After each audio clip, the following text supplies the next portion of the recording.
El 6 de junio de 1944, las fuerzas aliadas realizaron el famoso desembarco de Normandía.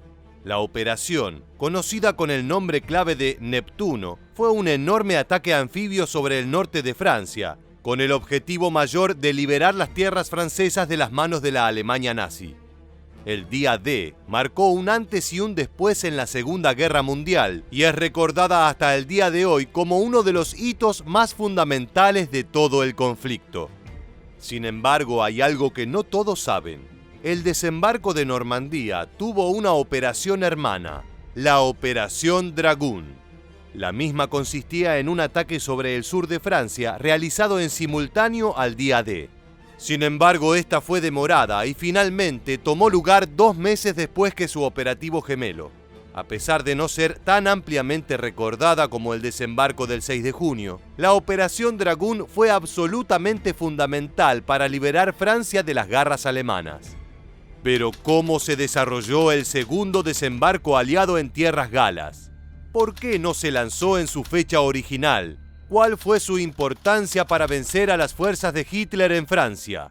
No te muevas de tu pantalla porque en los próximos minutos te contaremos todo sobre la Operación Dragoon, el segundo día D. ¿Estás listo? Pues entonces prepárate para viajar en el tiempo.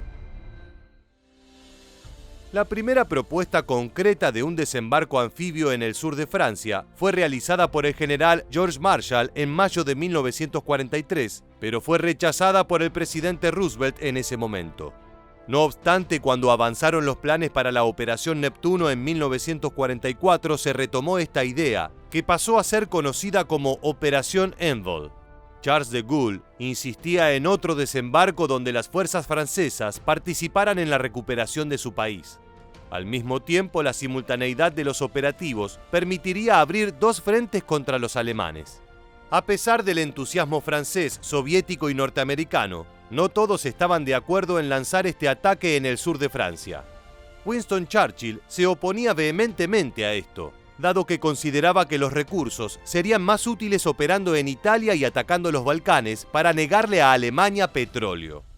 Al mismo tiempo, estos monitorearían más de cerca el avance del Ejército Rojo en el este del continente.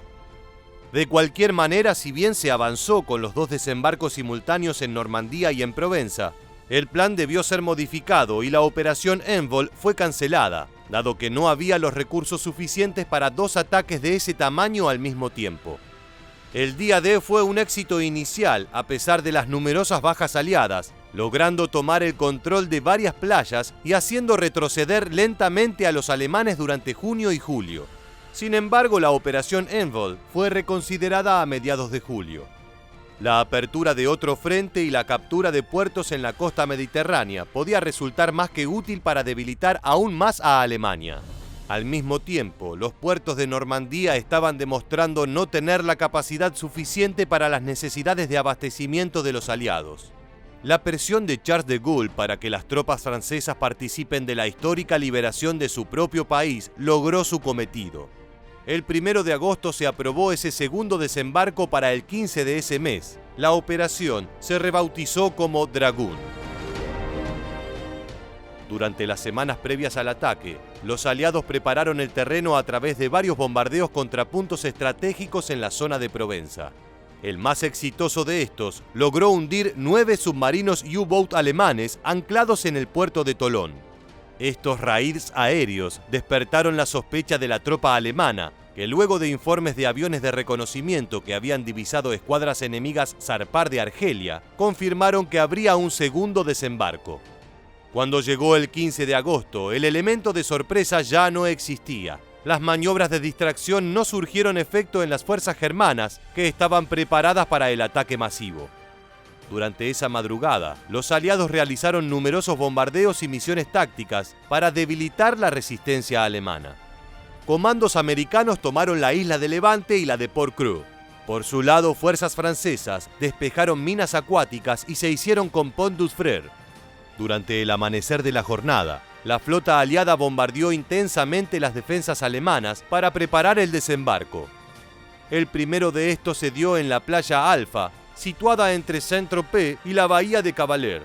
Este combate inicial fue positivo para los aliados, más allá de perder 3 tanques Sherman DD. El segundo desembarco se dio en la zona delta del Golfo de Saint-Tropez. Este también fue sumamente exitoso, aunque 4 tanques fueron destruidos por minas enterradas en la arena. Al mismo tiempo, para tomar la ciudad de Saint-Maxime, los norteamericanos se tuvieron que abrir paso entre tiros hasta lograr desbaratar la resistencia alemana. El último desembarco fue en Playa Camel. Esta zona estaba más resguardada por las fuerzas enemigas, por lo que se dio un duro combate. Los norteamericanos lograron hacerse de la playa y luego avanzar a la bahía de Agué. La artillería alemana obligó a las embarcaciones aliadas a retirarse, pero estos contraatacaron con un ataque aéreo, aunque con poco éxito. La resistencia alemana logró detener a los estadounidenses y británicos que se asentaron junto a la playa Camel Green. Sobre la tarde, finalmente apareció la Luftwaffe por orden directa de Hitler, quien preveía la situación crítica que significaba un segundo desembarco aliado en Francia.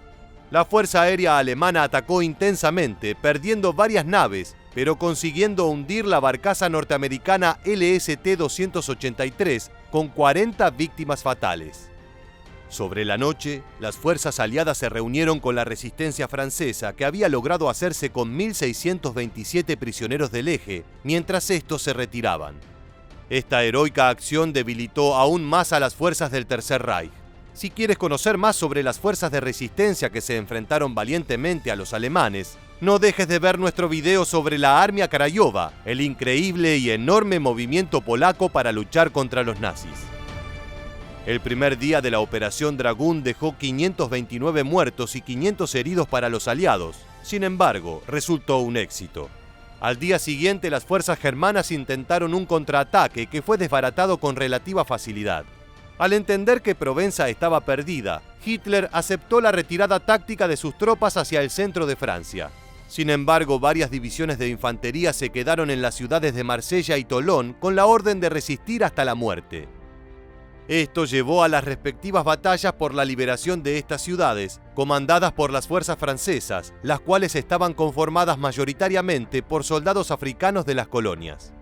Estos fueron fundamentales para la recuperación de ambas ciudades, aunque su lugar en la victoria aliada fue ignorado por el gobierno francés durante décadas. En las semanas siguientes, las fuerzas aliadas siguieron avanzando, logrando importantes victorias como la de la batalla de Montélimar, que dejó más de 10.000 bajas para las fuerzas del eje. Finalmente, el 10 de septiembre, las tropas del desembarco en Provenza de la Operación Dragoon se encontraron en el centro de Francia con las de Normandía. Pocos días después, las últimas divisiones alemanas abandonaron el país galo de una vez por todas. A pesar de las 18.000 bajas aliadas entre heridos y muertos, las fuerzas del eje se llevaron la peor parte con 132.000 bajas, la gran mayoría prisioneros. La Operación Dragoon fue fundamental para reconquistar el sur francés y forzar la retirada alemana. A partir de ese momento, Francia recobró su libertad y se sumó a la lucha contra el Tercer Reich. Llegamos al final del video y queremos preguntarte, ¿crees que la operación debería haberse lanzado al mismo tiempo que el día D para tomar por sorpresa a los alemanes a pesar de la falta de recursos? Déjanos tu respuesta en la bandeja de comentarios aquí debajo y no olvides suscribirte a nuestro canal. También recuerda seguirnos en Facebook y en Instagram para conocer muchos más sucesos militares que dejaron su huella en la historia. Muchas gracias por acompañarnos hasta el final y quédate atento a nuestro próximo video.